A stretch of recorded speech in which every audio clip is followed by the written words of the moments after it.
many years ago. The story goes back maybe 47 years ago. Rabbi Chumash Rashi, he came to Baltimore, and he davened in the shul. It's called Glen Avenue Shul. It's called Glen Avenue Shul.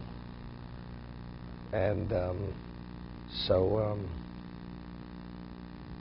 all of a sudden he realized he's davening Shabbos. Sunday, they daven, instead of starting at 7 or whatever it is, they start at 8, 8:30. Then Brother said, why Sunday they start later? So he realized, because people are not working, they start later. So he couldn't put it together. He says, what does that do with your obligation as in Yiddishkeit? I mean, you have to, just the opposite. You have more time to learn, more time. All of a sudden Sunday, because it's a day off, that everything starts later. Then he hears, he sees people mowing their own grass. Sunday's day off, so people have time. They can mow their own grass. He came to the yeshiva that time. Not that it had relevance to the yeshiva, but he spoke about it, and that's when they instituted on Sunday that they have the regular minyan and many things, and he really spoke very strongly then, Chumash Rashi, about the whole idea. It's Labor Day weekend. Therefore, what? People, this, that. Okay, what is that? I'm going home after this. Okay, good. I noticed the shoes you're wearing. Okay. No, seriously. Rabbi Aaron used to say, Rabbi Aaron Kotler, that like you find by Avram Avinu, he was kibul schar keneged kulam. What they were supposed to accomplish, the world, the 10 generations didn't, so he accomplished what they accomplished. Therefore, he receives credit for what they were. So he used to say, he used to speak about the value of learning Erev Shabbos. That since Erev Shabbos you have less people learning, so whoever learns then, the learning, if that same learning doesn't have the same value. But because there are less people, that learning has special value, much greater value. So I'm just saying, like at this period of time, people being away on vacation, the whole world, at least in America, I'm not talking about the yeshivas, but the regular people. So that's great. So we start with Chumash. Okay, we start with Chumash. What does one thing have to do with another? Okay.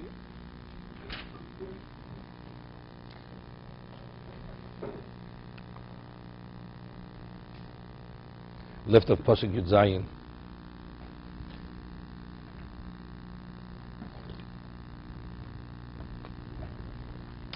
Moshe Rabbeinu was saying that because we were exposed to the Avodah Zorah in Mitzrayim and the nations that we passed through in the midst, Pen yesh b'chem isha u'isha o mishpocho shevet asher levavu pone hayom im Hashem Elokeinu, that his heart turns from Hashem, leches lavoris lehi agoyim oheim, to go and worship, serve the gods of these goyim. Pen yesh b'chem shoresh po rosh velano. See Rashi. Maybe among you there's a shoresh po rev rosh velano. Rashi, pen yesh b'chem, shem yesh b'chem, ashel vovu pon hayom, l'kabel of a bris, meaning a person, in his heart, he's rejecting the bris. Shorish po rosh velano, shorish megadle sefer. It's a root that causes a bitter herb to grow. Ki gidin sheimarim. Kloma mafru marbe resha b'kir b'chem. It's festering in you. Now it's interesting. I said yesterday, Moshe Rabbeinu had said that because you may have been influenced and you may be attracted to the Avodah Zorah, lefichoch ani tzorach lashbiachim. Therefore, have to impose this shul upon you, shul v'olah. So, what, as I explained to you yesterday, was this is hav mispal b'merosh malchus. If a person understands the consequences of his behavior, and the consequence of behavior quantifies the reality of what it is, how wrong it is. There's no consequence. The person doesn't relate to the evil of it. But if it carries the death penalty, or whatever the level of punishment is, it gives the person understanding of what that action is.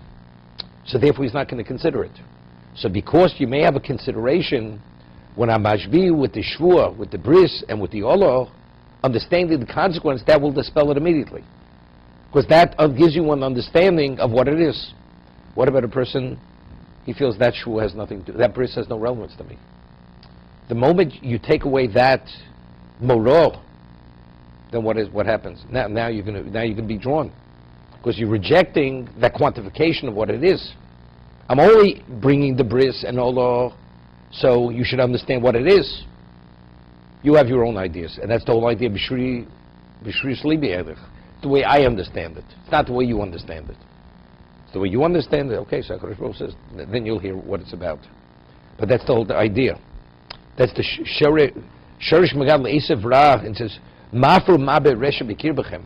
Because if you don't have that safeguard to understand what it is, it's going to fester, and it's going to fester into something where it's going to take you to a level that's going to be beyond your control. And what does he say? Well, Yibushomo divrei ha'olo hazos v'yizborech b'levavo lemo sholem yali. It's irrelevant to me. I'm not affected by that. It's like if a person is a criminal, he could evade the law, right?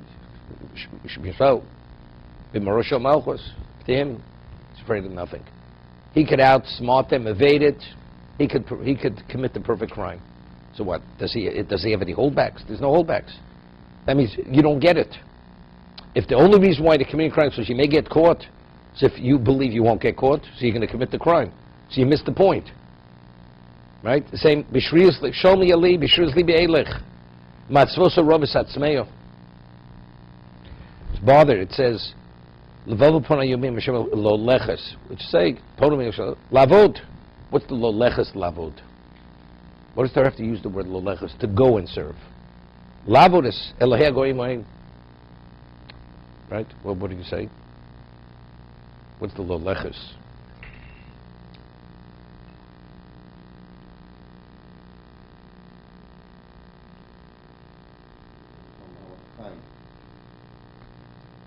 So I was thinking, what the Gemara says, Moshe Leitzim LeYoshev, the Gemara says in Avodah Zorah. First you go, and then you stand, and then you sit. It's leleches. First it's the way I understand it. I'll go see what it's about. I'll investigate it. You're leleches, then it's lavud. One thing leads to another.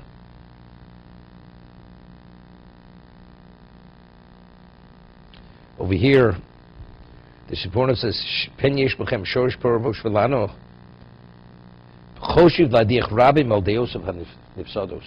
It's not only you. He's going to convince others. He's a choti machti a rabbi. We're talking about not just an ordinary person here. The person is a chote. He's a choti machti.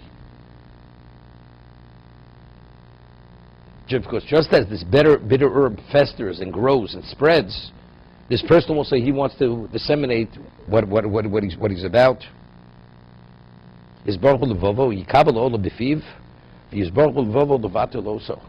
So simultaneously, he'll accept it verbally, but in his heart, he has no interest.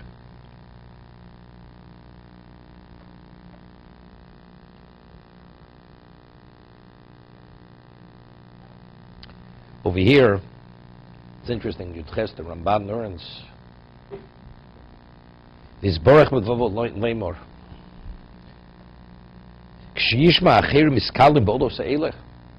When he sees others being cursed because they violated it. So how do you answer it?